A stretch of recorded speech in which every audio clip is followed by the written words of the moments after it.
Welcome to SMARTPAPER. In this video, we will guide you through how contributors can submit questions to the system.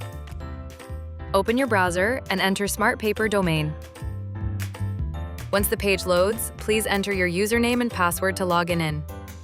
Every contributors will get their own username and password. After logging in, a home page will open. On the left menu, click on the Contributor Zone.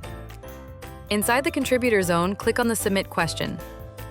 New page will appear.